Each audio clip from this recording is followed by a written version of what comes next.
And welcome back, everybody, to another episode of Bubba on the BatFlip, episode 42. Last week we talked about the 60-game season, a little bit of strategy involved there. Today we get into some positional recaps to get us ready for all that goodness. You can find me on Twitter at BDintric. And as always, you can see his face live now on Twitter at BatFlipCrazyToby. How we doing, man? We're doing great, Bubba. This is we're in like a new dimension. Yes. We're in a new, this is a new era of our podcast. And I mentioned to you this to you the other day, but we're almost at our 1-year anniversary. It's coming up, and it just seems fitting that we should go the, live broadcast route. I mean, we're exciting people. Yes, no doubt. It's live on YouTube. I once we get to make sure everything works properly, I said this on my other podcast, we'll start putting it on the Twitter feeds and do all that stuff. But I want to iron things out a little bit to make sure everything's good to go. But people can see our faces, at least my face that's made for radio, and then your pretty face. So we'll be good to go there. Yeah. So I feel like we're ironed out already. I mean, we are the most ironed out podcast. People probably listen to us and they're like, hey, these guys probably do like 10 takes on each episode just to make sure it sounds so smooth. But little do they know there's very limited editing involved. We're just naturally gifted people. We are as raw as it comes. So you're going to get it right here. Like I said, we got the 60-game schedule. We haven't seen the schedule, of course, but we know what's happening. And that's all coming up, and we're starting to see some rosters come out. Eventually, we can start talking about those more in depth. We did see a couple guys opt out on Monday, and we can kind of hit on those real quick before we do the positions. And you tweeted out something really awesome that, as much as I even we'll talk about Ian Desmond. I said, oh, great. So that means more playing time for so-and-so. If anybody thinks I'm downplaying, I'm totally supportive of these guys taking the time. If they want to be with their family and be safe, 100% agree with what they're doing. So that's never my my meaning behind it.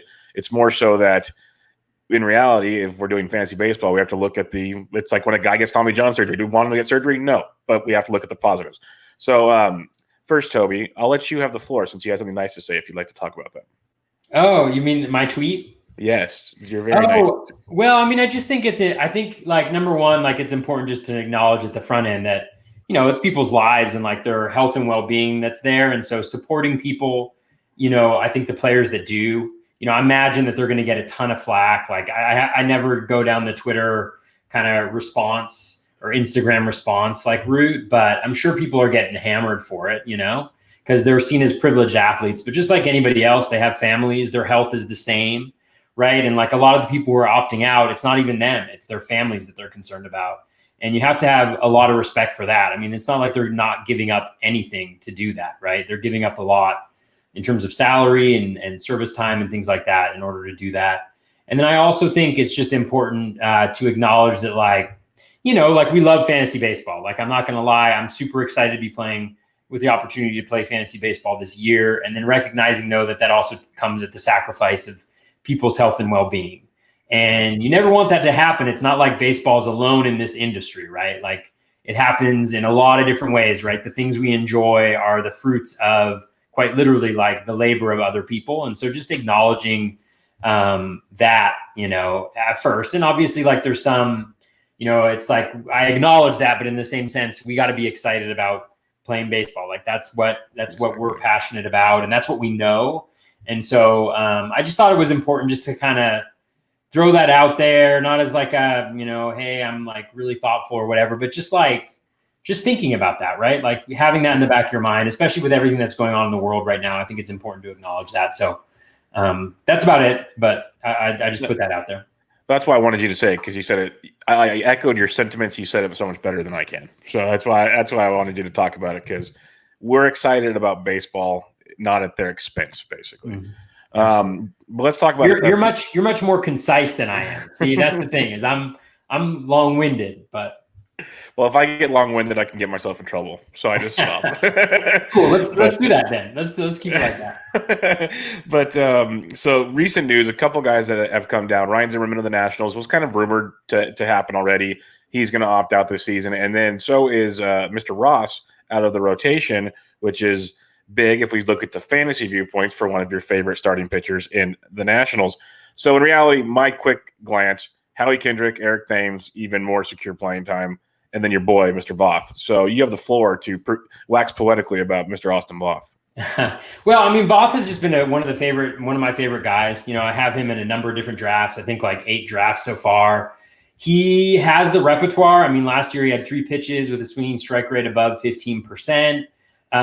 He pitched really well. All of the expected metrics were pretty much in line. If you look at some of Alex Chamberlain's work over that he does on his pitch leaderboard. So he's got it. And he's also got an analytical point of view. Like if you read some of his quotes from earlier on in spring, he was pitching well. He was clearly working with a knowledge of what might make him a more effective pitcher.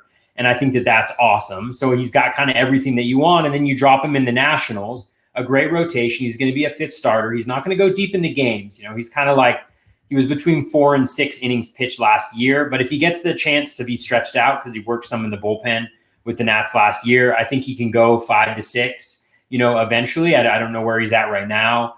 But I think that's the kind of guy who could be super beneficial because he's got everything that you need to be an effective pitcher. He's done it at least in a small sample size before. Great context, great environment to do it well. And so I'm really excited. It's a little bit of a bummer because I didn't think Joe Ross was that good. Like he's always struggled with kind of control, especially after his injury.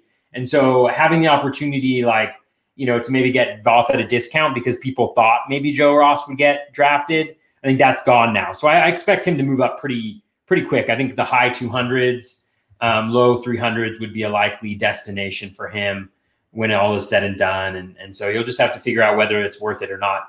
Ooh, I just saw that our ticker down there just updated. What? That happened? I'm learning things as we go. Ooh. Learning things as we go. So yeah, that's something. We respect our listeners so much that we want you to learn with us. You know what I'm saying? Like Bubba just dropped like a beautiful banner at the bottom of your screen, and I hope you appreciate that. Because we appreciate you appreciating us. Absolutely. So yes, Austin Voth been getting a lot of love today, so it has to be making you very happy. We kind of already liked Kendrick and Thames as DH candidates. We talked about them. We'll talk about them more here when we talk probably first base and whatnot. But it does have to bump him, give him a little more security there. Mike Leake, he's not going to pitch for the Diamondbacks this year. I wasn't really on Mike Leake a ton. It doesn't stand out as a big thing for me. I guess if you were a believer in Zach Gallen not getting a role, like that pretty much quiets that down. Did you have anything on Mike Leake? Because I really wasn't on him to begin with. No, not really. I mean, he's an interesting guy because of the volume. He goes a lot, but the Ks are super low, so it's hard to start him, and he can get hit pretty hard. I think a couple pieces, like obviously Zach Gallen was going to be in the rotation, but it is a pretty packed rotation. So he's definitely in there. And I think Alex Young is another guy that I think should be of interest to fantasy owners. He's a guy I liked a lot earlier on in the offseason before it got really crowded, before the Mad Bum signing. But Young is interesting because he's like Voth in the sense that he's got a number of pitches that do really well from a swinging strike rate perspective.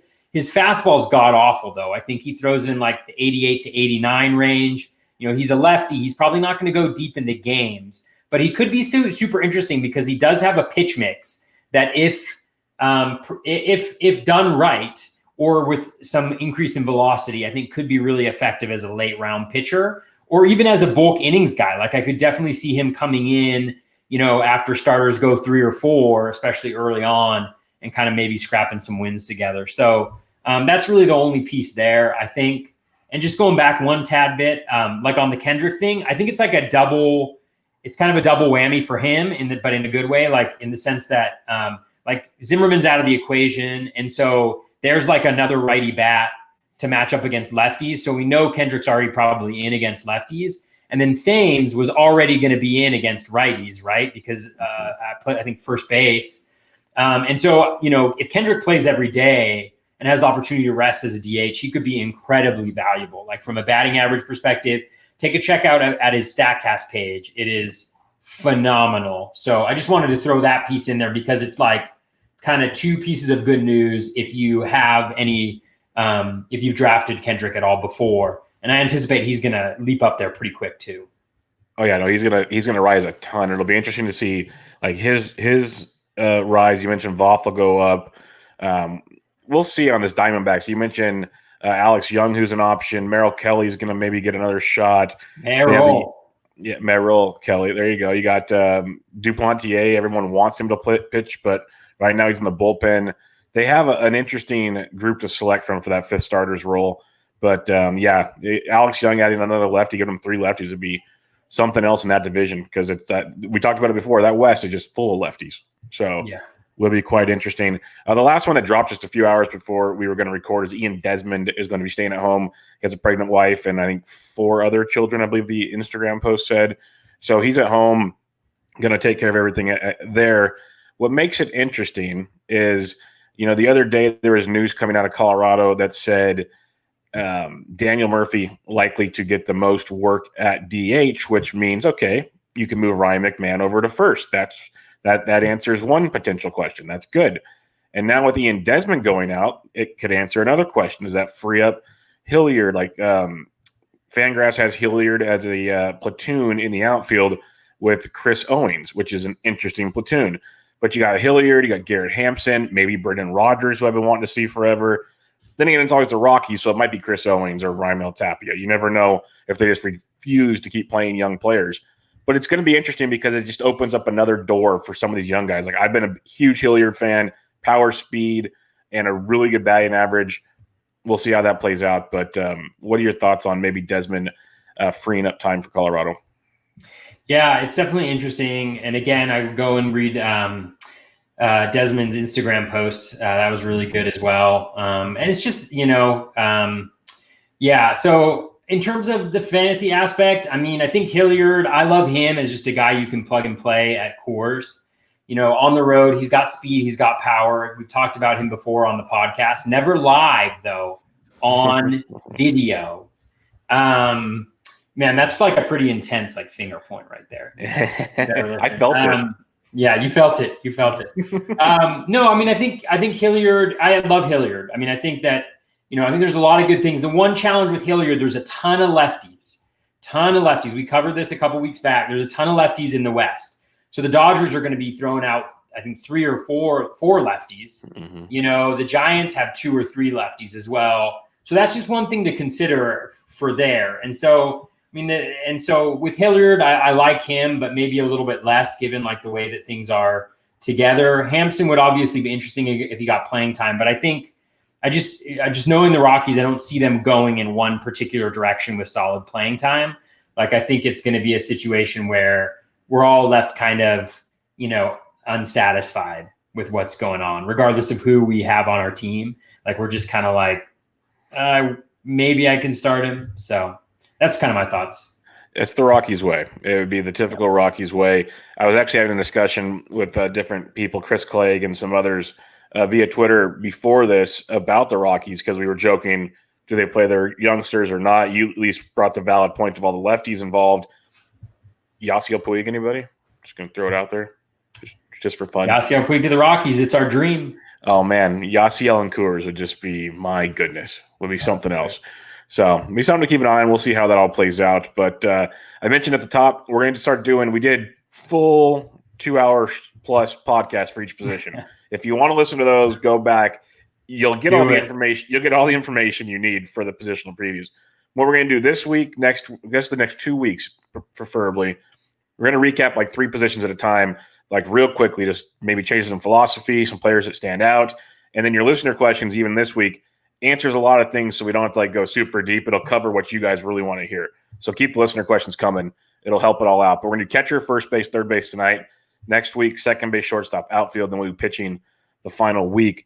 And we'll start with catching, Toby. And we know you are Mr. Real Muto, and we'll get into him in a minute because he definitely is a winner here. But on a 60-game season, we were kind of talking about it before the show, is how do you approach catcher? How does it differ maybe, or does it differ on a 60-game season? Yeah, I mean, I think I don't know. I think the challenge is that just the not knowing, right? Is we don't know how everyone is going to handle the catching situations. And I think each one is going to be individual, right? It's going to be unique to that particular team because it's 60 games. And so in some instances, you're oh, it's 60 games. So maybe they're not going to be as concerned about wearing down their catchers. So maybe they're going to play them more. So they'll get more plate appearances and the gap will be shrunk between some of those higher end catchers and some of the guys in maybe the second tier or something like that. Or, people argue that, well, there's a lot of games in a short period of time, although it's not that many games, right? We were talking about this a little before, like 60 and 66 is certainly a lot of games, but it's, it's averaging a little bit over 6 games per week, which isn't necessarily out of the ordinary for them in a regular season. Maybe not having those five game weeks, which is kind of a new thing in baseball. And so I think a lot of it depends on how they handle it. What I would say is try to stay away from like the 50-50 split guys. I think those are going to be the guys that you want to stay away from. So like thinking about the Braves catcher situation, right? With Tyler Flowers and D'Arnaud, like we knew it was 50-50 ahead of time, but I feel like in a shortened season, that 50-50 is a little bit worse because there's just such a shorter amount of time. There's less time for one to get injured and maybe one to get the bulk of that.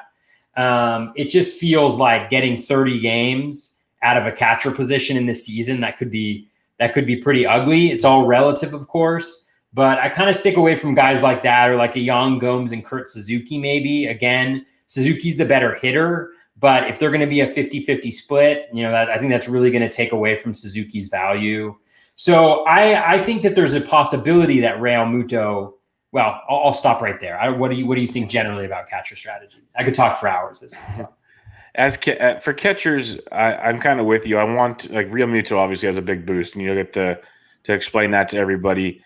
But I agree, 60 games in 66 days isn't bad. Like with the previous CBA, they only required at least one off day. I think every like 27 or 28 days. There were teams that would barely get an off day each month. So like they were playing 7 days a lot. Usually you'd see 3-4 off days at the most in a month. So it's really might be even a nicer schedule for these guys in the grand scheme of things. So I'm with you there. It's a good point because people like to press that one that it's like it is a sprint in terms of quantity of games for a season, but actually playing the games, not so much. So that'll be interesting. And then you look at teams that have so many platoons, like the Braves, we know we're going to platoon. And there's other teams like 65-35, 70-30 platoons. And, in a full season, a 70-30, a 70 is not bad because you can wait it out. In a shorter season, that stings. So you mentioned Real Muto, maybe a Jorge Alfaro in Minnesota or in Miami. Some of those guys are locked into, say, 85, 90%, maybe more of the workload is tremendous. I talked about on another show, I never draft Buster Posey, but on a season like this, you could see him getting that bat as a designated hitter. You could see him playing first base. He's an average asset. Like those guys, all of a sudden, he kind of goes up a little bit. And we'll talk about these guys. But I think that's a major thing to look at is we talked about playing time already last week. Catchers is really big because you can lose a lot of at-bats real quick. So saying all of that, are there any guys – well, actually, let me stop. Let me go through the top 10 that are going since May 1st on the Draft Champion Second Chance draft so far. There's been 4 drafts, so it's not a ton. That gives us an idea. You got Real Muto going around pick 55. The next closest is Gary Sanchez at 103. You got Grandal, Garver, Contreras rounding out the top 5. Salvi's up to number 6. Will Smith 7. Ramos 8. Omar Narvaez 9. And Christian Vasquez 10. There's obviously more, but you can talk Real Muto now too. But are there any other guys that stand out to you that maybe are going you like to take at their ADPs, or would you like them to kind of fall some more type situation? Yeah, JT Real Muto. No, I'm just kidding. I mean, the thing about Real Muto is Jeff Zimmerman's Mining the News article had that he's going to be rotated in as DH.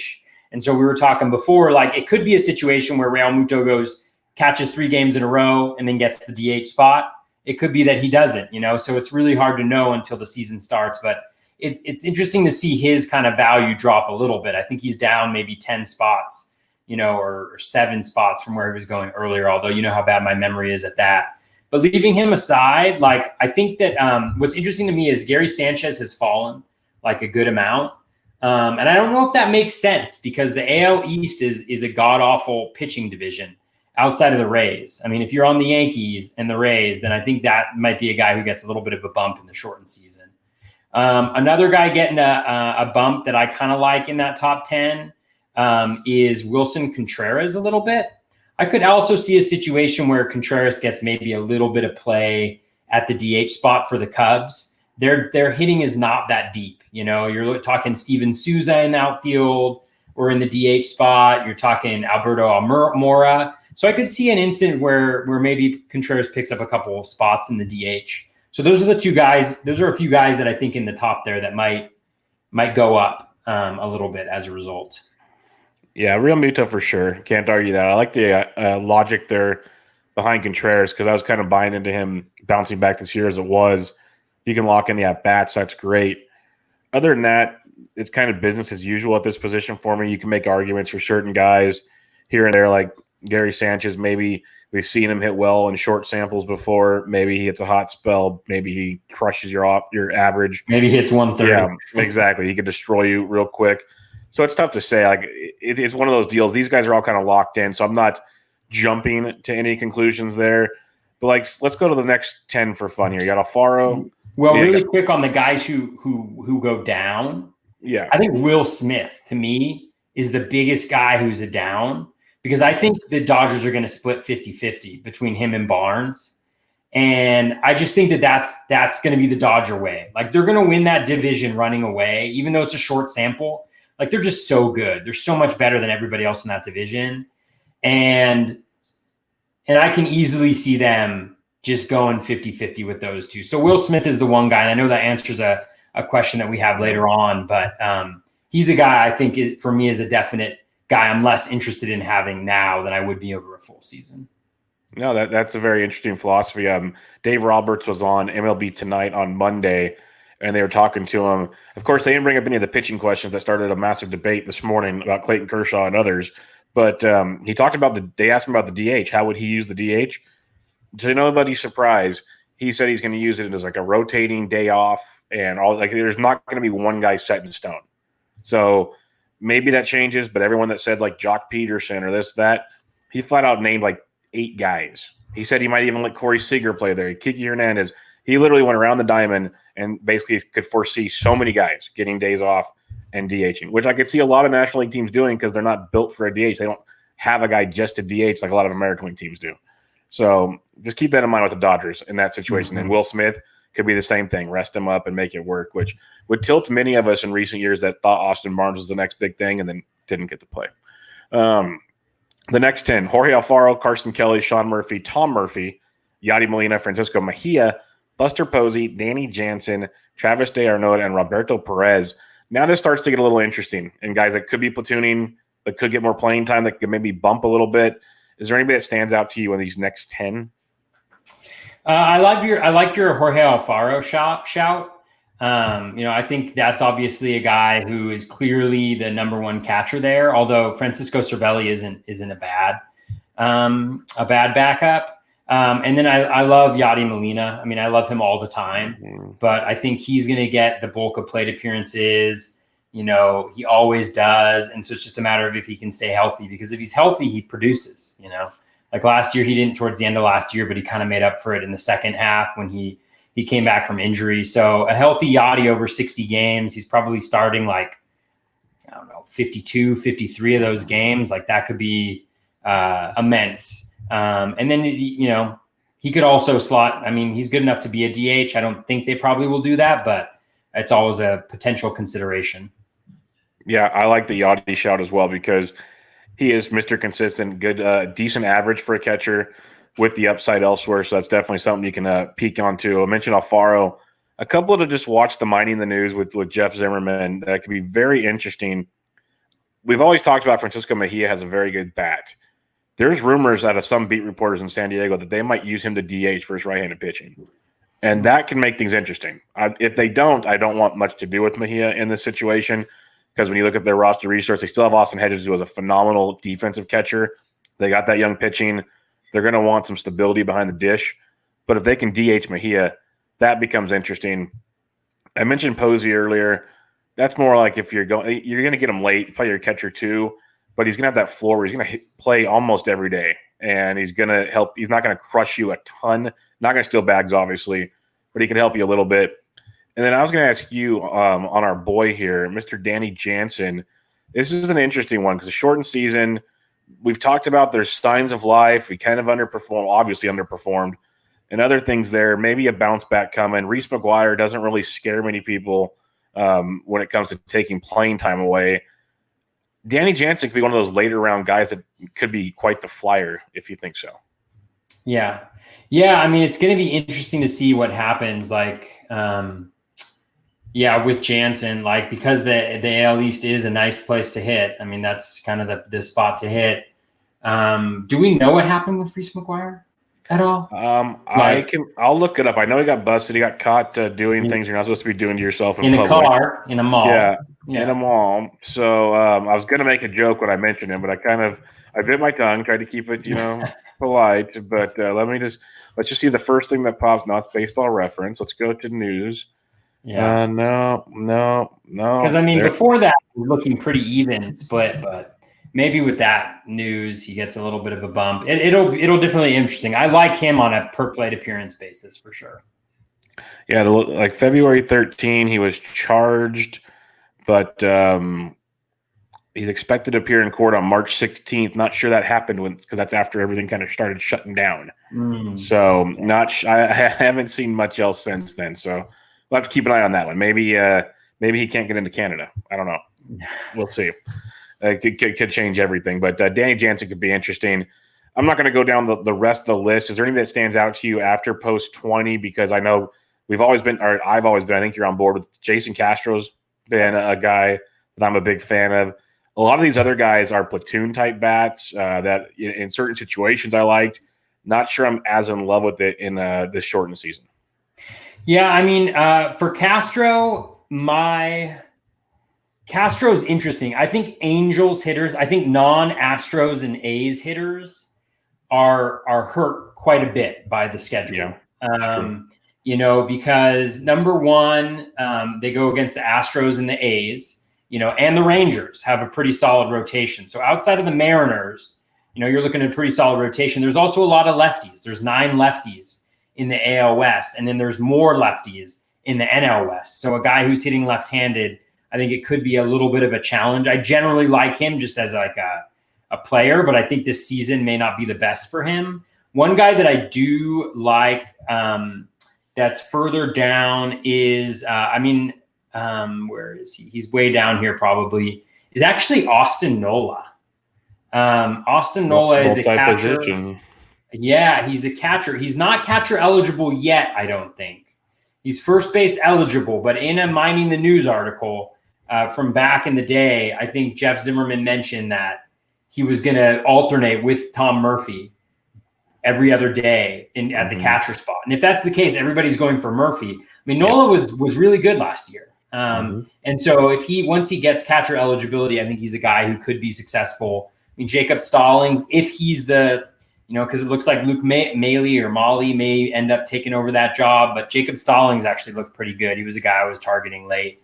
And the NL Central, the Central in general, isn't a bad place to be. So nobody who I'm that interested in, but I could definitely see some guys being, kind of interesting there. Yeah, the Nola call is pretty good. I remember getting him for $1 in TGFBI last year, and his multi-position eligibility alone made him interesting. He actually has a little bit of speed for a younger guy, like a John Hicks. Keep an eye on him. He's first base catcher. He's got some pop for Detroit, and he might end up playing more than you think on that team. So keep an eye on that situation. And the other guy I'll mention, I know it's going to be weird to see what news we get out of camp, and I loved him for full season because I could play the waiting game if I wanted to. Might be tougher on this shortened deal, but Chance Sisco with the Orioles, he's so much better than Pedro Severino. He's a left-handed bat. Just keep that in mind. He's so much better than Pedro Severino, but they keep wanting to give Severino his chance because he mashes lefties. So he did pretty well last year too. Don't sell him too short. Yeah, no, against lefties he crushed. They had quite the platoon going there. But Sisco defensively, I was told, unless I read incorrectly, is the better catcher. So I was hoping that was the direction they'd go. Maybe not this season. All right, let's head to first base. Kind of do the same thing at this position. This could be a loaded question because first base, A, has a lot of multi-position options. B, we've talked about time and time again, kind of top-heavy, gets a little murky, and then there's some value late, it feels like. How's your philosophy changing with first base so far? Yeah, I mean, with first base, I think it's pretty similar to what we were talking about with a full season. I mean, I think it's pretty shallow. I do think with the NL DH coming in that there's a little bit more depth there possibly than there was in the longer season. I do think that NLDH piece is pretty critical. I think there's quite a few guys for me that kind of move up the list as a result of the shortened season. There's fewer guys that kind of move down. I think there's fewer real clear guys who are getting hurt by this. So I think generally, like, maybe it's a little deeper than it was to begin with, but I don't know. What do you think? Yeah, I can agree with that. There's some guys that were kind of sketchy on playing time that are going to squeeze in one way or another. I can totally see that. I think there's a guy I'm going to mention here in a minute once we start talking top 10 that I usually have nothing good to say about, but he's probably going to be much more valuable to me on this go around. But I'm with you. It might be more depth involved here because of that DH happening. As we've talked about it before, is it's 15 new positions, but in theory, it helps open up other positions as well. So it's like a cascade effect on situations. So it really has a good domino effect, or however you want to say it, on the situation. So let's talk top 10 here. You got Cody Bellinger, pretty easy stuff there. Freeman, Pete Alonso still third. As much as we like Big Meat Pete the Polar Bear, not so big fans of his ADP. Matt Olson, DJ LeMahieu's fifth still. Then you got Anthony Rizzo, Max Muncy, Jose Abreu, Paul Goldschmidt, Josh Bell. Anybody moving up for you in this top 10? Yeah, I mean, one thing about Alonso, I actually I entered the Steamer 60 projections into my standard gain point spreadsheet that at Smart Fantasy BB has put together. And Alonso was actually one of the big risers. And I'm not exactly sure why. I think just because of the home run total, even over a shortened season, it shouldn't make that much of a difference, but maybe it's probably the AL East, like getting to face the AL East pitching. He actually went pretty close to where he's going at ADP. So, again, I'm still not buying him there because of what he provides, but that was something interesting that jumped out to me. I love DJ LeMahieu. Like I was getting more and more interested in LeMahieu as the season kind of progressed, just because the dual position eligibility, the first, second, third, I think is beautiful. Being in the AL East is beautiful. The consistency, just the batting average. I know a lot of people are kind of pushing like don't track batting average, but he's very consistent from a batting average perspective. Like over the last 3 years, his low for a 60 game batting average total was 253, high of 359, 360, 351. His 60 game average is right around, is over 300 over the last 3 years. So as we think about that being a category that maybe is a little bit finicky, but also really important in fantasy, I think that's one. The Steamer projections really loved Anthony Rizzo. He jumped up a bunch as a result, probably because of getting to face the Central. And there's a lot of right-handed pitchers there in the AL Central. So that could be possibly explain it a little bit. Outside of that, I think within the top 10, those are kind of the guys that jump out at me. I don't think anybody really moves that much. Nobody really changes. Maybe Matt Olson goes down a little bit because he's got to face all those lefties in the NL West. But, that might be the only slight downgrade, but that's kind of what I'm thinking. What are you thinking? Yeah, I don't see it being a ton. Like I look at the Steamer first base projections. It's weird with the Alonso. Like, okay, so he's got 16 homers. He leads projections in homers, but runs, RBIs, he's got a 252 average. You guys smoking him an average. Matt Olson's 2 home runs shy, but everything else is pretty darn similar. But you mentioned Rizzo stands out with a big average boost. I know, saying 16 home runs compared to, say, 10 could be a big deal because every little bit counts. So maybe that's why Pete's so great there. But when everything else is the same, you figure you could probably try to get power somewhere else, which makes it interesting. Like you can get Rhys Hoskins with 12 homers and a 242 average a lot later. And maybe he has a hot streak and he gets you the homers. Tons of ways to look at it. So the Rizzo one is interesting. The Cubs did say today that Chris Bryant's going to be leading off. So get him and his OBP on base more. That could be quite productive for Rizzo and company. LeMahieu is a batting average machine. You're 100% correct there. The one I'm going to need to dig into much, much more, which really gets my attention, and it could hurt with all the lefty talk here. I could regret this tremendously, but he's actually hit lefties okay, and that's Max Muncy. That position eligibility could be tremendous this year. in this goofy season we're going to have. So I'll have to look into that some more and see if they do play them a lot versus lefties or if they kind of mess around. But last year they actually played them. So we'll see how that plays out. Otherwise, shouldn't be too many changes. There's always going to be somebody that loves Pete, so he's going to go early. Olsen's going to go right behind him. And then it gets kind of hit and miss. You got Abreu, Goldie, and companies to mix and match from. Any fallers for you in the top 10? Yeah, you said Matt Olson. Just Matt Olson a little bit, not that much. But I think everybody else is pretty good. I mean, Goldie keeps on slipping, which is interesting. Down. I mean, again, it's only 4 drafts, but he had a min pick of 74. And so that's pretty interesting to me. But really only Olsen, just because of all the lefties, in that division. That's one thing I say to people as we think about like the matchups and like how impactful schedule can be, is that like is not to necessarily focus on the like macro of that like, oh, like this team has maybe a war of this. Like I know I'm kind of like going against what we talked about the rotation, or like a WOBA against of this, expected WOBA against or whatever it is. Because like really I think this season is going to be about playing the matchups. And so you got to look at how each individual player lines up in that division as best as we can. And obviously things will change dramatically. But when you know that like Matt Olson is gonna go up against the Dodgers for 4 games, right? Yes. Yeah. They haven't finalized it, but it should be 4 games, yes. And 3 of those 4 games are likely to be lefties. And then he's going to go up against potentially the Giants, and and it just kind of adds up a little bit there. That's one thing that I just kind of add is make sure you're looking how each player kind of is impacted by the schedule as opposed to team, if you will, if that makes sense. That's kind of one thing that I've thought about recently. But yeah, I really wish they'd come out with a schedule. Like we know a rough idea of what it's going to be, so we can definitely make our assumptions, like you're saying. But they're hesitant to release it just yet based on other circumstances. So We'll see how that works. But I can see the Olsen argument for sure. I'm just curious to see how some of these others go, because Goldie Fallen is quite interesting. I can definitely keep looking at that some more. When we go 11 through 20, you got Grundahl, Reese Hoskins, who I mentioned earlier, who's a big fan of going into a full season. We'll see on this one. We've seen him have hot streaks before.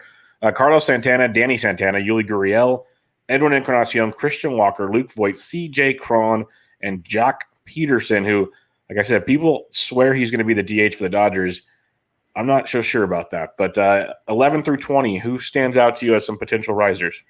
Yeah, I mean, I think my biggest riser of all the first basemen is probably Carlos Santana. Mm-hmm. If you think about it, switch hitter, he's going to be in there all the time. Really great top of the lineup.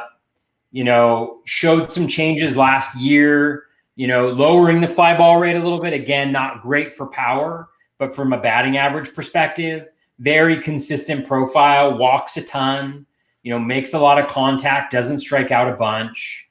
And then he's the Indians hitters have the best situation, right?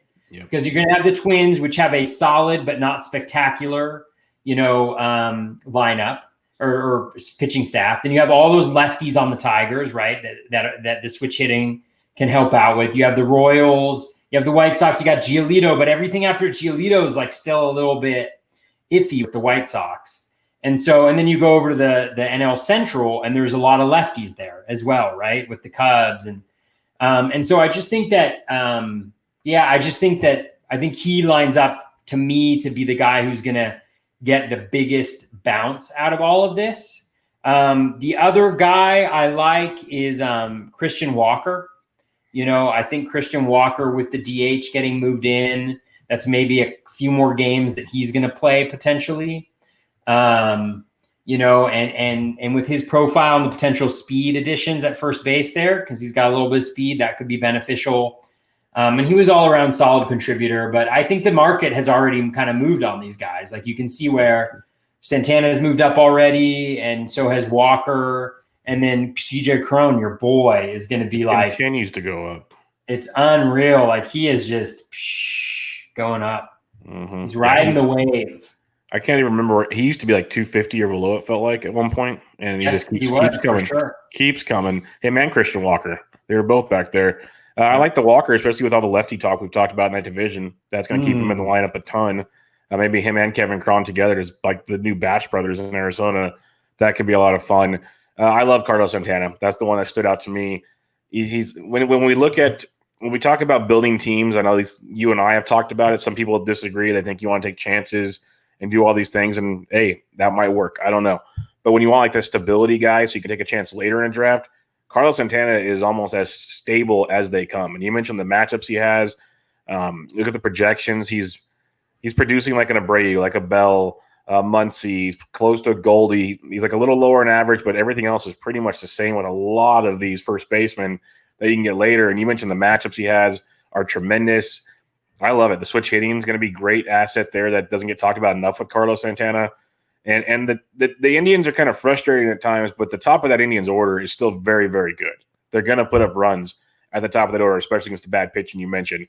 So I'm with you on Carlos Santana. I think that's a very, very strong play, and he keeps going up, like you said. I'm wondering if he's going to end up passing Reese someday. That could be interesting. But Santana, I like the Walker call.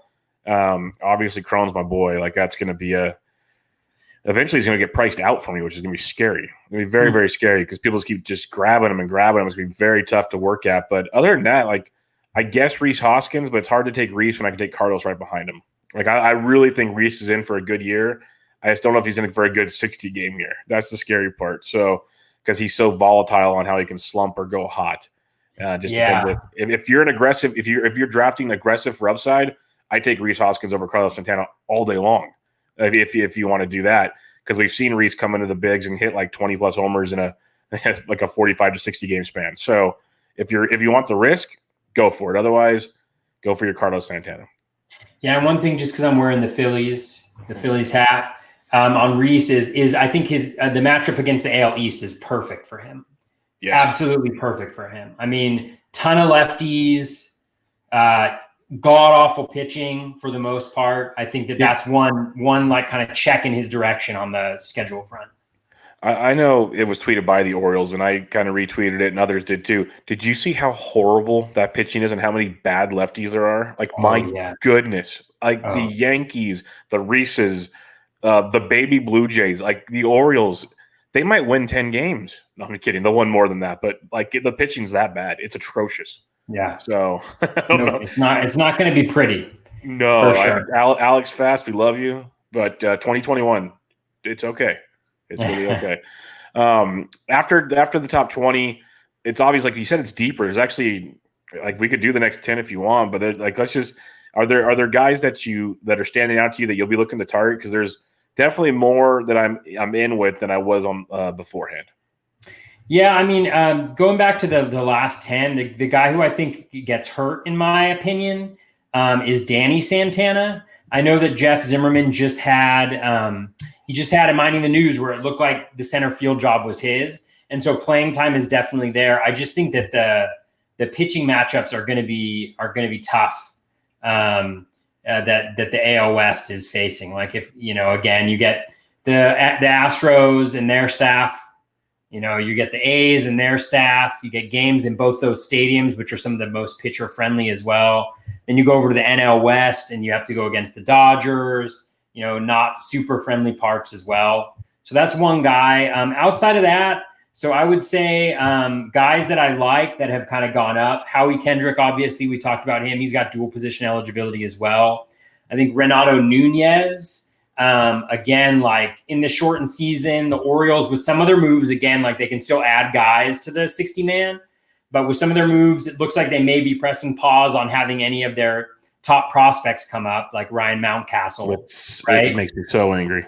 Angry. So they may just wait till 2021 on that. So Nunez has all these at bats against terrible lefties, in the AL East, and so that's something as well. I think that Justin Smoke is somebody who, again, with the DH. With the lefty, he's going to be the lefty DH or the lefty first baseman. He can still hit. The guy can still hit. It's a great stadium. It's made for him. So I think in deeper leagues, he's a guy who I think is worth a shot. And then I think I already mentioned Austin Nola. That's more for a catcher. And then a guy who I think is going to get hurt, who's going later on, and not to like, I hope our friend Sammy Reed isn't paying attention to this, and not to like whatever the expression is about like,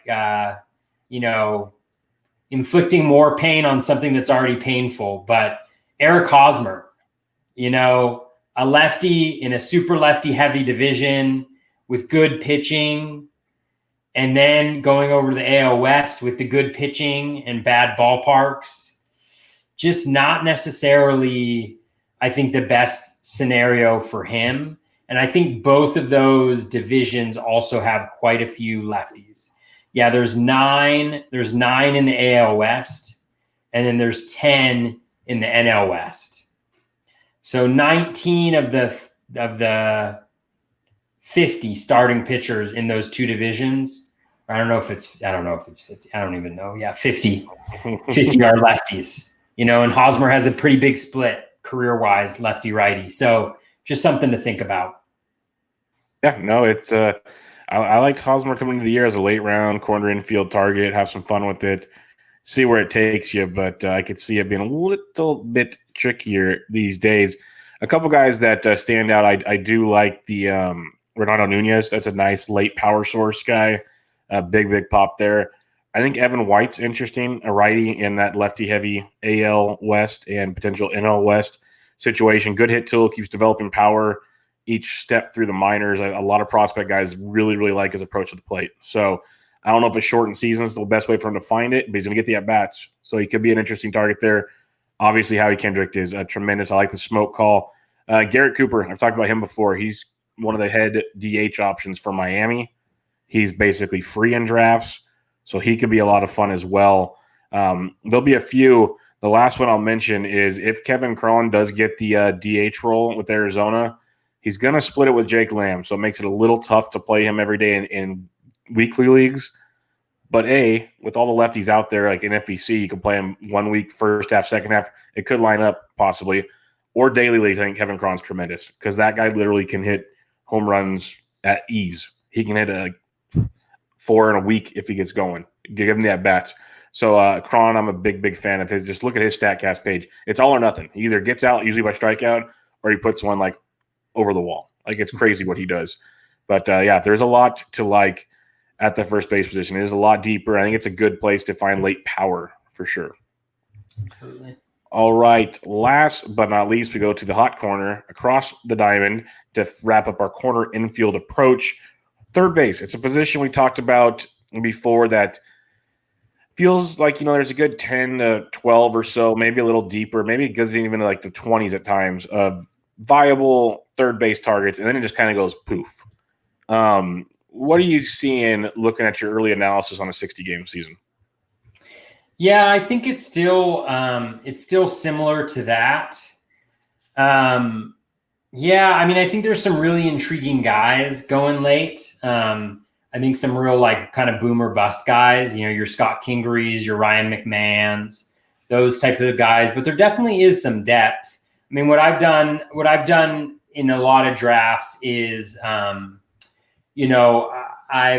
kind of gotten like Yuli Gurriel a few spots, Jeff McNeil a few spots, LeMahieu a few spots, Kingery quite a bit as well. Brian Anderson remains one of my favorite guys. So I think there's definitely some value there. I think there's definitely some value to be had, but and so I think it's kind of an adaptable position. It's one where I don't necessarily feel compelled to move it forward early, but I think there's kind of some decent options as you go throughout the draft. I just think taking it beyond, Brian Anderson would probably be the last guy that I would be comfortable with, as my third baseman. Not that I think about it that way, because it's like, if your third base is your weakest position, then it's a little bit different. But that's kind of like, for me, like a lot of the value kind of ends right there, I think. Or maybe, Brian Anderson, Starlin Castro, even Kyle Seager, actually. I don't know. There's some decent guys to like there. Maybe Kyle Seager's the end. Sorry. No, there's some interesting options. We'll talk about. There's a couple other I'll ask you about towards the even past Seager that could have some interesting impact. The top of the third basemans, I'm like, they're awesome. It's almost like it's kind of turned into the shortstop part two. It's not nearly as deep as shortstop, obviously, but there's a good run here of top end third basemen that are going really, really early, and then it kind of peters off for a little bit. There's good guys that kind of get sporadically spaced out. Like Jose Ramirez gets boosted even more for me. Yeah, this year he's moved. He's shot up too. He's past Bregman, which is amazing. That makes me so giddy when I saw that. We've already talked about we liked him so much. So I think that's big. And before I go into the other guys that I like up here, let's just go through the top 10. I got Jose Ramirez, Alex Bregman, Nolan Arenado, Devers, Rendon, Moncada, Machado has jumped up quite a bit. Your favorite, Vlad Guerrero Jr., Chris Bryant, and DJ LeMahieu. There's a lot of really good players, like a lot of good players here. So which guys rose, which guys fell for you? Yeah, I mean the guys who have fallen. Anthony Rendon is one. Again, I just don't love AL West hitters who aren't on the Astros or the A's. I just think it's a tough setup. He's going to a new team. He has a shortened season. Not that he like really shows under pressure. I mean, he was incredible under pressure last year, but it's just like new season, pressure to compete right off the bat. Really tough pitching matchups generally, a worse stadium for hitting. I just think there's a lot of things that kind of stack up poorly for Rendon. So he's one guy. And then also Machado is another guy I think who falls back a little bit for me. Just again, in the NL West, the Dodgers that going up against the AL West. I just don't love the NL West schedule that much. For non-Dodgers teams. So that's I think, and he's not hurt a ton by it, but again, I haven't been a fan to begin with, so maybe it's a little bit of bias creeping in there. Yeah, no, I don't blame you at all. Machado's been a guy I have not been a fan of, so I have not found it to be someone that he's going up, and I've heard a lot of Machado talk, and I can't get behind it. The other faller for me is, and Chris Bryant, I just can't do it. There's guys behind Chris Bryant I'd go to in a heartbeat. I'd just be jumping to other guys. What were some of the risers for you besides Jose Ramirez? Risers, I mean, Jose Ramirez, for sure. Yohan Moncada, obviously, like benefits from just having the crappy schedule generally. Although, like for the White Sox guys, I mean, again, the Twins aren't awful. They're solid enough. And then, you add in that they have to go against the Indians. And so it's not that big of a boost, I think, for the White Sox hitters. But other than that, I mean, I'm not a big fan of Vlad. I still would never draft him where he's going right now. But the AL East is obviously, being in the East, I think, is a benefit to him there. But outside of that, there's nobody that's really risen a ton. And LeMahieu, but we talked about him already, so. Yeah, Jose Ramirez for me, Moncada always been a big fan of that, and that division could just be filthy for 2/3 of your season. But Rafael Devers is interesting to me. He might run a little bit more, not a ton, but if you believe in projections, which they're just projections and they're wonky for certain things because we're all kind of trying to figure this out. But if you look at the Steamer projections, I tweeted out the other night, like the top guys at every offensive category in a 5x5 roto. And Devers' name pops up quite a bit in the top 5 or 6 in most of those categories. It was very telling to me that we knew he had good average. We knew he's got power, but he shows up a little bit of everywhere, minus the stolen bases in a big effect. But it was quite the standout to me that made me kind of second look at it and go, okay, if you go here in the first and then maybe you can come back with Devers in the second, is that the worst thing to do? Because I really wasn't focused on Devers a ton because I usually go for J-Ram. But, Steamer's got him for 300, 12 homers, 38 and 38, and even 3 steals, which is not nothing on a season like this. So it's interesting. He's somebody I definitely need to look into some more. When we talk outfield / DH, JD Martinez shows up on all of those, but stolen bases. He is as good as it comes, basically, in those scenarios. But Devers was right there with him. So it was a very interesting look in that scenario. Yeah, Devers definitely jumped up on my my spreadsheet of values. He's the 15th ranked hitter or player overall. Number 2 third baseman in the ones that I have. So yeah, you said number 2. I would take him over Bregman, I think, and I would really heavily debate over Arenado. I know it might sound crazy to some, but I would debate that. That's an interesting conversation there. 11 through 20, we got Eugenio Suarez, who is healthy now. Max Muncy, Jeff McNeil, who's been a fun conversation as a potential 400 hitter these days. Matt Chapman, Mike Moustakas, Josh Donaldson, Miguel Sano, Tommy Edman, Eduardo Escobar, and Scott Kingery. So you get there's different skill sets in this range. Who are some risers? Who are some fallers?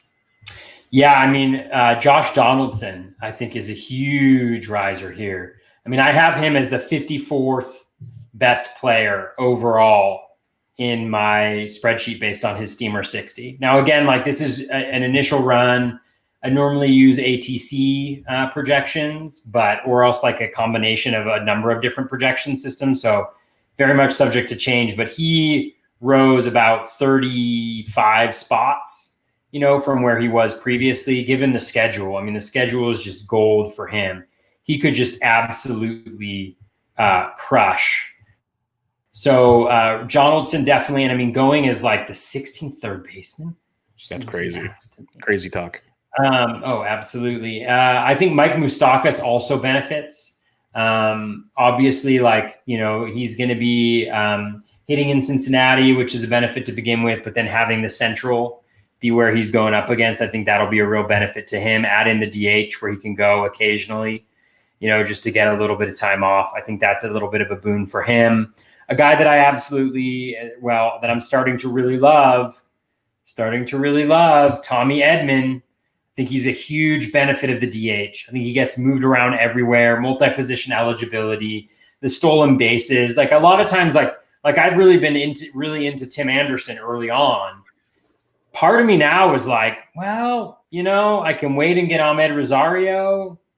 I can wait and get Tommy Edman. Kind of similar profile, similar stolen bases, going later, more position flexibility. You're not using your shortstop, your shortstop up already. So I just think that there's a lot of like he's a guy that is really moving up my board. I think Tommy Edman. Gurriel's not moving up or down, but I just think he's great value where he's going right now. JD Davis potentially. But Castro gets another place to bet hit in the lineup. I guess that's further on from where we are. I'm going to stop. Yeah, no, I like the Moustakas called Josh Donaldson for sure. Sano, big fan of that. Just matters where does he hit in the lineup. I guess it really doesn't in the grand scheme because the Twins should just hit a ton every game in theory. At the same time, if he's hitting towards the bottom of the order, that's really going to zap him. Like they still haven't projected hit 8th. Behind Luis Arias, right in front of Buxton. That's an interesting lineup there. And it's loaded. You can't argue a lot of it, really. It's just kind of stands out in a weird way. At least move him up to like 6 or something. But I guess we'll see how that plays out because I still like the power for Snow. There's no hiding that. Obviously, I'd rather Josh Donaldson. The Edman thing's interesting because I started buying into him towards the end of draft season before everything kind of hit the fan. And I like the multi-position part. I like the power, a little bit of power. He's got some speed, some good average. What I want to ask you is you can get Edman at 121, or let me scroll and he's a different position. Let me go to his position and find him real quick. You can get Edman, or you can get his teammate Colton Wong about 70 picks later, and Colton Wong's expected to lead off. Who would you rather have? Easy Edman for me. Not a big Colton Wong fan. Okay. I think last year was the best we're going to get. Yeah. I mean, just looking at his career, everything stands out from last year, a lot of ups and downs, even with the batting average, like you'd expect it to be pretty consistent, but I just don't think the hit tool is good enough, So, yeah, I mean, 5 home runs, 6 stolen bases, 267. He's never hit higher than 285. No, it was definitely a standout season. Yeah. There's no doubt about that. Yeah, so I go Edmund. Even from a value perspective, I think they're close enough. Okay. A lot of people are still high on Jeff McNeil. He's going to pick 91, obviously multi-position, but I talked about it and others have, but some people still love him no matter what, is when the power showed up, he basically substituted power for batting average. So there's people arguing that, McNeil's going to be a 400 candidate, but then I said, does that mean he sacrifices his power? Are you a fan of Jeff McNeil, especially at pick 91, or would you rather go elsewhere? Yeah, I am a fan of his. I think the hit tool is really good. The projections really like the hit tool. I mean, the power. Maybe we see it again. Maybe we don't. But I don't think it's terrible. So like I think it's like 20 home run power in a full season, and so you couple that with a little bit of speed. And I think the batting average, I think the hit tool is great. I think the multi-positional eligibility is nice.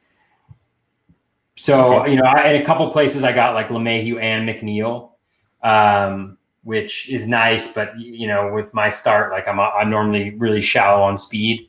So, but it could be interesting to go like LeMahieu, McNeil there. And then you're coming around the next end, you go like Edman, Rosario or something like that. That could be an interesting little combination there. But I'm a fan, but I'm not like overwhelmingly a fan in a shorter season, I think. Okay. Post 20, you mentioned a couple guys already. Starlin Castro. Sorry about that. No, you're fine. Starlin Castro, I'm 100% on board with. That's a guy who keeps climbing ADPs. So that sucks in that regard. But who are some other guys post 20 that you were talking about? Post 20, I mean, Yuli Gurriel, I think he's great value there. Let's see, what do I have him as at? I have him as the 84th best player based on my valuations, and he's going at pick 145-ish. So a ton of value there. I mean, I don't think that the power we saw last year will be duplicated, but he's always had a good batting average, and I think he started hitting the ball in the air more. So the power shouldn't necessarily hurt you, and he makes a ton of contact. I like let's see. I mean, Justin Turner, obviously. Scott Kingery is super interesting, but he's moving way up. ADP of like 137 in these drafts. Brian Anderson, I love. And then I like Kyle Seager a lot as well. But one guy I really like, and the tough thing, is we always love, and this is the thing that I always find in drafts, right, is we love all these players around this part of the draft, but you can only choose a couple of them. So who are you going to choose, right? John Birdie. I was going to say it earlier when you said Kyle Seager. You didn't say John Birdie. I was going, how are you disrespecting your boy? How dare you? I think John Birdie could be incredibly valuable with the stolen bases, with all the games against the Mets, all the games against the NL East competition, which is awful, with the NLDH, with the positional flexibility. He could be really hard to pass up right here, because if you get him in your team, he's that Swiss Army knife. He's shortstop, he's third base, he's outfield, he's middle infielder, he's corner infielder, he's utility, and it's hard to know that he's going to play all of the games, to miss the plate appearances. But damn, just for the Mets, just for the games against the Mets. I mean, and really the games against anybody but the Phillies. Like the Braves have a terrible catching staff and pitchers, and when it comes to stolen bases, the Nats do as well. So I don't know. I just think that he could be really good, so he's hard to pass up. And then, I mentioned Kyle Seager. I like him. I think that's kind of where my interest goes. Like a deep pick is Brad Miller. He's on the Cardinals with the DH being added in there. He really hit well last year with the Phillies. So he could be a little bit of a surprise if the cards literally fall right there. Yeah. Are you a buyer? Are you a believer in the chatter of a Matt Carpenter DH bounce back? No, I don't think so. I've been surprised by how adamant some people are on that. He's just old. Yep. He's old, and I think there's a really small window of success, which he managed to really grasp hold of in 2018. But there's too much up and down with the launch angles and too many fly balls. too high. So, yeah, they got him projected to hit second in DH for that Cardinals team. So, going to be an interesting one. See how it plays out on someone else's roster. That's for sure. Couple guys for me. Hunter Dozier, I'll buy back in. It seems like his value keeps going down, like his price tag is going down, so the value keeps rising. In my opinion, I could buy into Dozier. He said he wanted to run more. He was running more in spring before it stopped, so that could be interesting to keep in mind. He's fallen to 190. He might get down to 200. Something to keep in mind there. I love Castro. We talked about him. Big Starlin Castro fan. I agree. Kyle Seager is interesting. We've mentioned him a few times. A guy to keep an eye on. Watch what the Nationals do. We mentioned Kendrick and Thames. It could also, with no Zimmerman in the DH, could open the door for some more as Drew Cabrera action, who's a switch hitter for the Nats. He could be slightly interesting. And then we'll talk about one more guy in a listener question. So I'll leave that one out for now. But a guy that I have in a lot of places because he's basically free, and he's a heck of a batting average guy, and he mashes left-handed pitching. So we will talk about him in the listener questions pretty soon. But anything else you want to add for catcher, first base, third base before we get to those listener questions? I don't think so. I mean, I don't think there's anything earth shattering. Some guys are moving up a little bit. Some guys are moving down a little bit. But generally speaking, we're looking at a lot of the same stuff that we looked at earlier in the season. Yeah, most of the earth shattering stuff is going to come when guys opt out of playing. Like when Ian Desmond opted out, all of a sudden, okay, it opens that door. When Zimmerman and Ross, and it opens those doors. I think that's going to be more the situations we see coming forward. All right, listener questions. Oh, and we're going to kick it off with the guy I was talking about. AOK_Tigers_fan asks, question for your next pod, do you roster Hanser Alberto?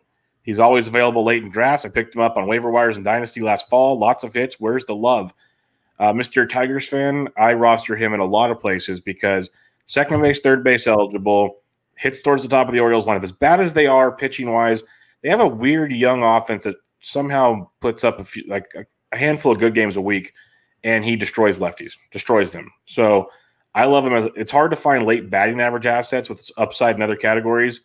For me, Alberto gives you that. Do you? Am I crazy talking here, or do you have any interest in Alberto? I don't necessarily have interest in Alberto, probably just because I think the window in which I use him is kind of what you mentioned, right? Like he's at the top of the lineup. He doesn't mean mash. He gets a ton of hits against lefties, and so maybe I'm starting him in those particular positions. But for me, that's more a fab acquisition, that I make, once or twice a season, snag him for 3 to 4 games and then drop him and let him go. So I don't think I'm probably drafting him. I don't know if there's enough upside for that, but there's certainly value in deeper leagues. I think for him, for the reasons you mentioned. For sure. Billy B from Canada always has a good question or two for us every show. Kind of answered it already. Yeah, so we hit this earlier in the catchers, but we'll recap it real briefly. Well, we didn't hit this technically. Yeah.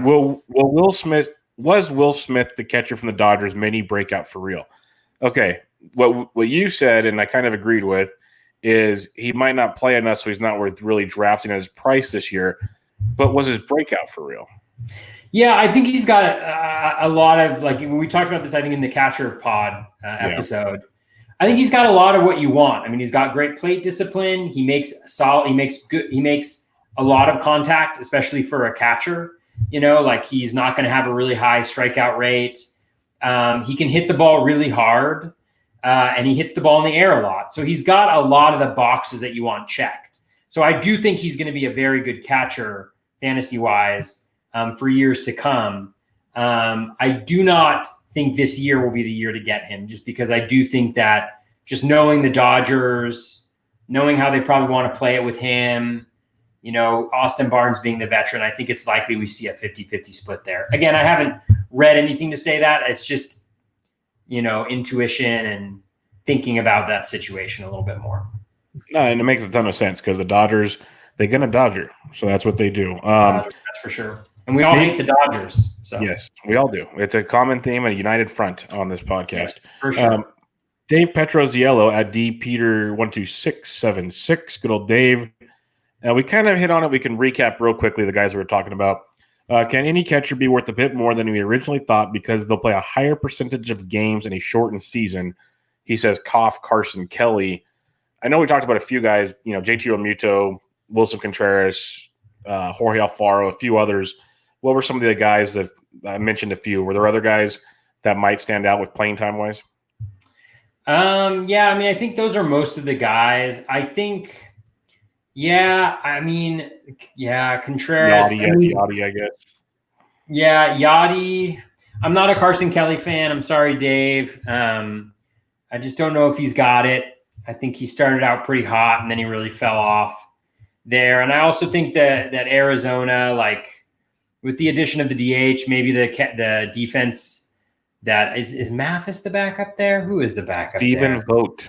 Is the Vogt the backup for catcher though? Well, he's a catcher, and then Dalton Varsho, there were stud prospects in camp with him.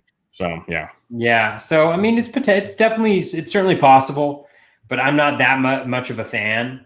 I think Vogt is actually kind of interesting as a catcher if he's going to get like 2 out of 3 starts or something like that.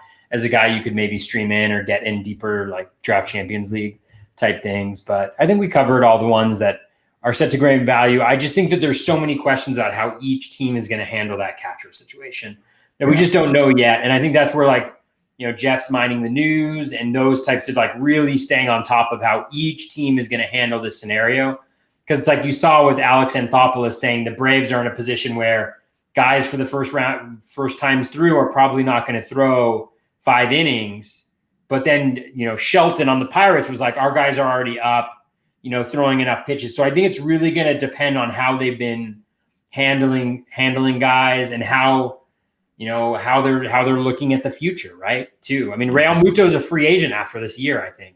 So for him, it's just kind of a question of maybe the Phillies are just going to go all out. Of course, I'm confirmation bias is at work here. I just want to make sure that he's the best player of all time. All right, Ben Tid at breaking Ben_T. He says, since he's eligible at third base in Yahoo, he'd like to know what we think of JD Davis. Will he still play a majority of the time despite the Cespedes Lowry news? Thanks, guys. I love JD Davis's hit tool. Can't deny that at all. I've been very suspect of playing times. I think he's still in lined up platoon with Dom Smith in the outfield. Cespedes is going to DH. Until I see more news, it's tough for me to bile in on Davis because I want to see him hit every day. I just don't know what the Mets are going to do. What's your thoughts on Davis with the Mets? Yeah, I agree. I mean, I think there's a lot of really nice skills there. At the same time, I do think that because of the defensive liability, as you mentioned, I just think that there's questions around playing time and where he's going.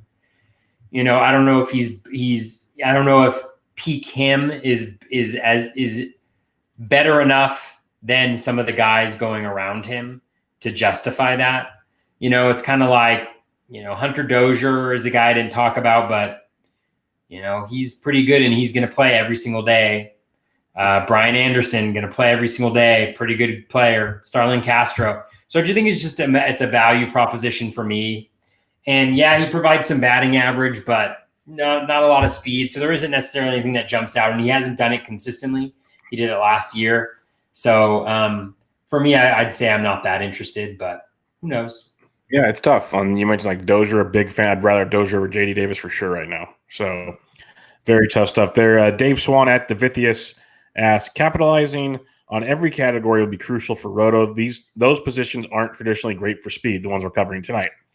Who would be guys that could chip in a few stolen bases in a 60-game season? It's a pretty loaded question because we went over 3 positions, but let's just do it real quick. Are there any catchers that you're targeting for stolen bases? Oh, hell yeah. JT Realmuto.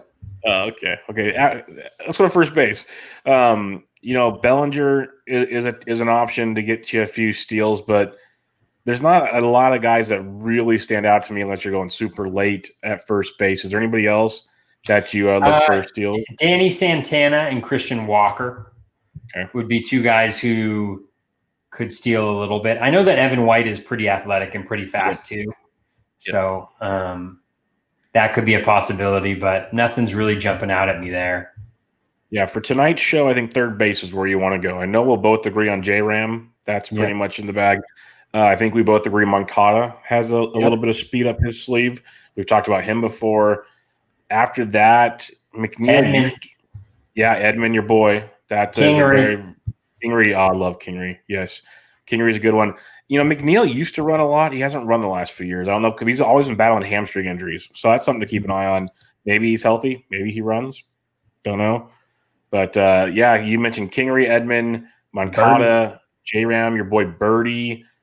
As I keep scrolling down, those are the main ones that really stand out at the third base. Do you see anybody else? Because I really don't see too much else at that position. No. A lot of power. Not a lot of speed. And it's a great question, though, because it really does give you a big advantage as you construct your roster when you're able to add that speed from those positions. Because we talked about this a lot, like in previous podcasts, but it's like, really the only positions that provide speed this year are second base, shortstop, middle infielder, outfielder, right? So that gives you 5, 6, 7, 8 positions to get the bulk of your speed from out of 14. And you're looking at needing like 123 stolen bases in a full season, for like 80th percentile in NFBC. And so that's a lot of stolen bases per guy, right? That's like 15 stolen bases per guy there. So the more you add from other positions, it really increases the flexibility you have to make, with your roster and who you roster afterwards. Yeah, for sure. That's why I've been kind of preaching balanced accumulators. It's been fun discussions on Twitter to actually have baseball talk about again because so many different philosophies on this. It's really fun to kind of break it down. It wouldn't be a Bubba on the BatFlip without our buddy Cody Mack, with a question for us. Question of the week from Comac Do. Comac Do segment of the week. Can you talk about the role of positional eligibility for the 2020 strategy and how the shortened season may impact it in 2021? So I know we talk about position eligibility for players that we're drafting. I think what he's more referring to is like how many games to acquire position eligibility? How will you use that for next season? Because usually say it's 20 to 30 games somewhere. They're not going to get that probably this season. I've heard somewhere like 3 to 5 games to give you eligibility this season. But going to next season, it's going to be kind of you got to wait and see what your league says. Because in reality, if you think it used to be, say, 20 games, 20 into 160, that's a very short percentage of your games. So what do you say, maybe 10 in the regular season to go over? It's tough to gauge. Do you have any feelings on that? Because it's going to be an interesting question. We'll see in the offseason for sure.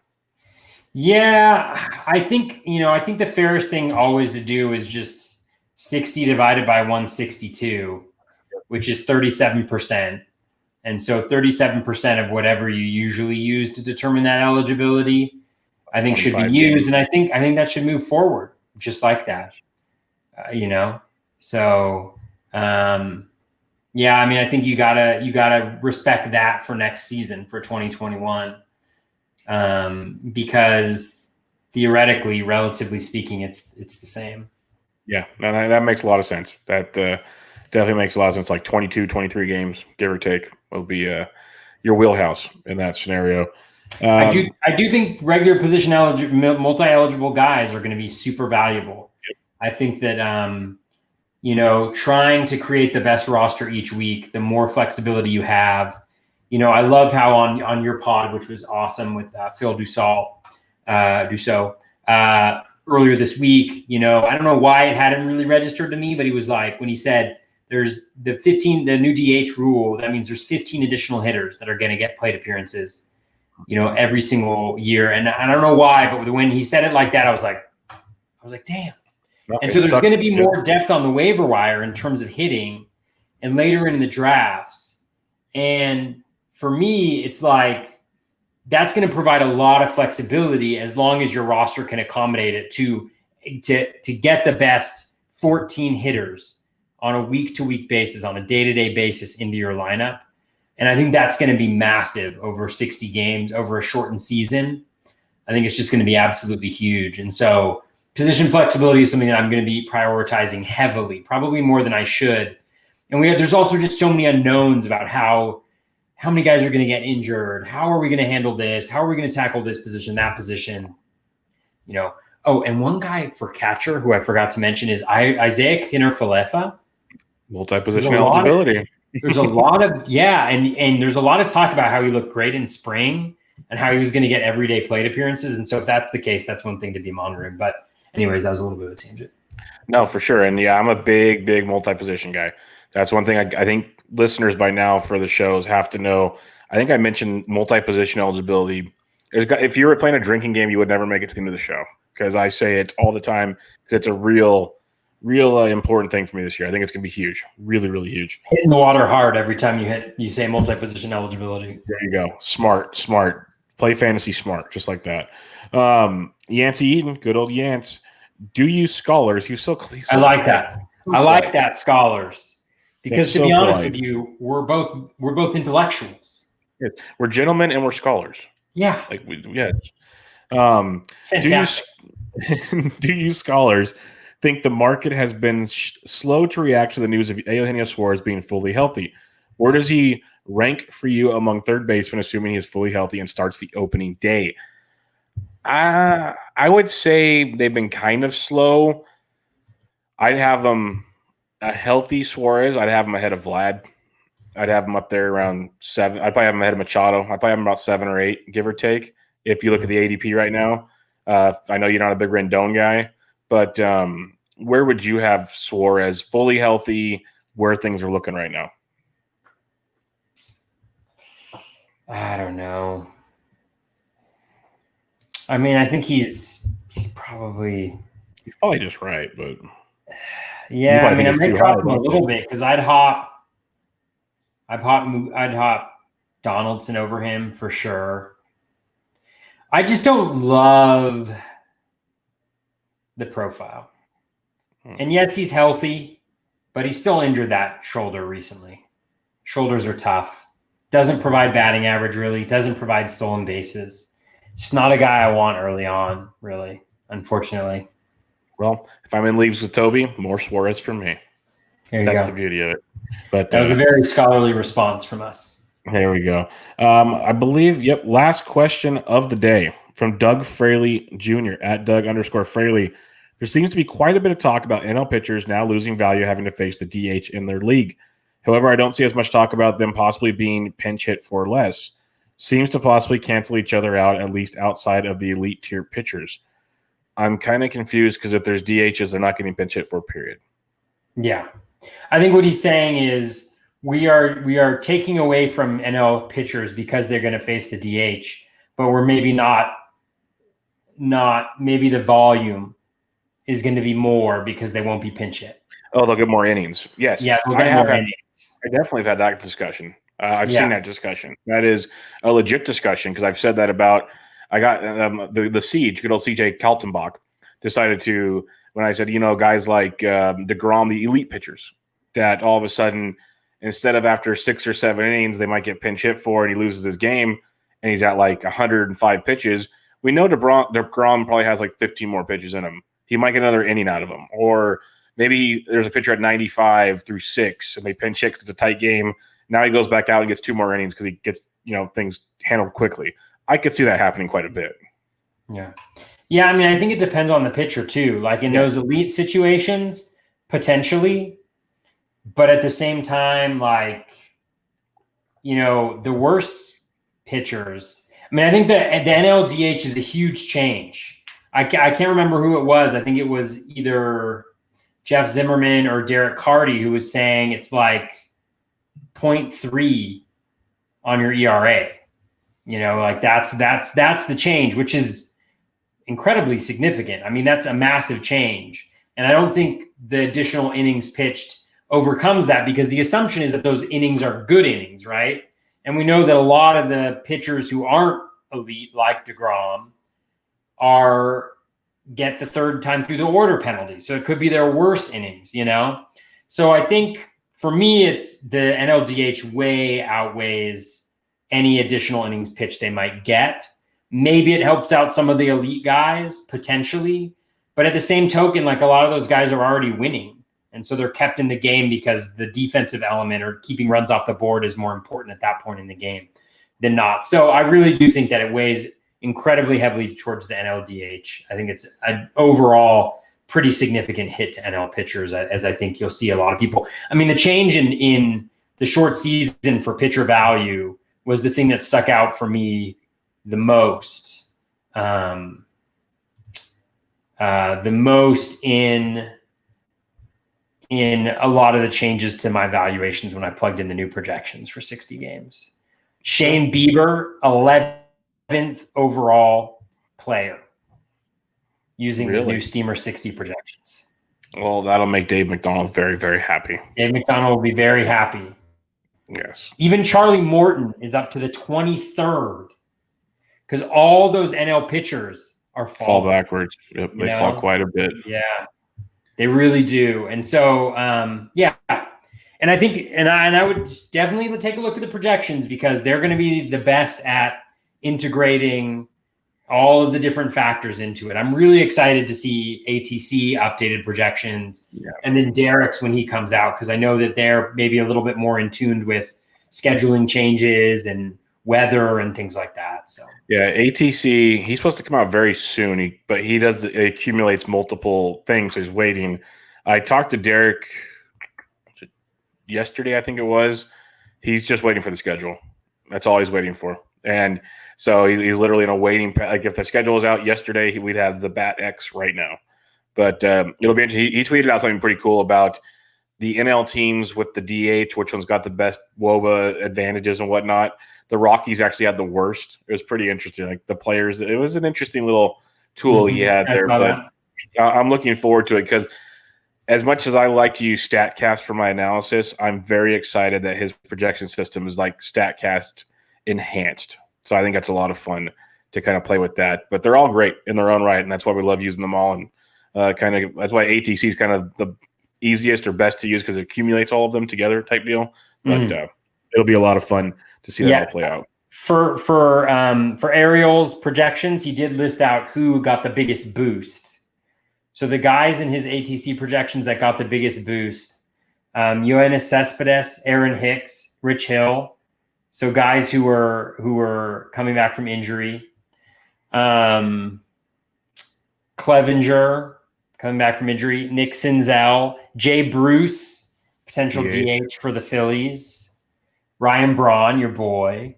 Howie Kendrick, Miles Mikolas, injury. Charlie Morton, Jesus Luzardo, Yanni Chirinos, Ryan Yarbrough, Tyler Glasnow. So a lot of Rays pitchers. I wonder why. Well, I think it's – I mean, you don't like those Yankees or Red Sox lineups. Blue Jays isn't a walkover. But, I mean, the Blue Jays I think are overrated. Sorry. No, it's fine. The Orioles are not good. The NL East, Mets aren't that good of a hitting team. Marlins aren't that good of a hitting team. Phillies are. Nats are decent, but Nats are pretty thin too. Yeah. There's a lot of top-heavy offenses, I think, in there maybe isn't that much depth in some of these teams. Yeah, that could be true. But I was surprised to see how much Morton went up.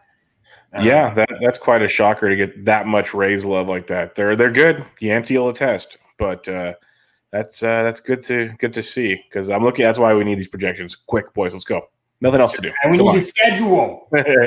Yeah, I know we gotta wait. They're being very cautious on that, which I respect. That they're at least showing that they're doing their due diligence, so that's good. But it's a little painful for us trying to figure everything out. But I mean, Bubba, even the Red Sox lineup, pretty thin. It's not great. It's very top heavy. Benintendi, Devers. Benintendi, okay. Devers, yeah. Bogarts, yeah. JD, yeah. Mitch Moreland, Michael Chavis, Alex Verdugo, Christian Vasquez, Jackie Bradley Jr., That's a lot of Yeah, there'll be a lot of days where they go off and then more days where they do nothing. Yeah. Yeah. So maybe, interesting. Yep. It'll be very, very interesting, but for sure. We'll get to keep breaking that down here in the coming weeks. On video. On video. Yes, on video, maybe on Twitter. You never know. We might just be coming to you in your front yard or your front living room, wherever. You never know. We're just going to show up. Keep your eyes on us, all right? Yes, at all times. So we're all over the place. Yeah, make that happen. And we'll be back with the second base, shortstop, outfield recap / preview for season part 2. So that'll be fun. Check out Toby on Twitter at BatFlip Crazy. Obviously, his podcast at BatFlip Crazy. YouTube, BatFlip Crazy. All the good stuff, BatFlip Crazy. I'm on Twitter at BDentric. And until next time, this is Bubba and the BatFlip, episode 42. We'll catch you guys later.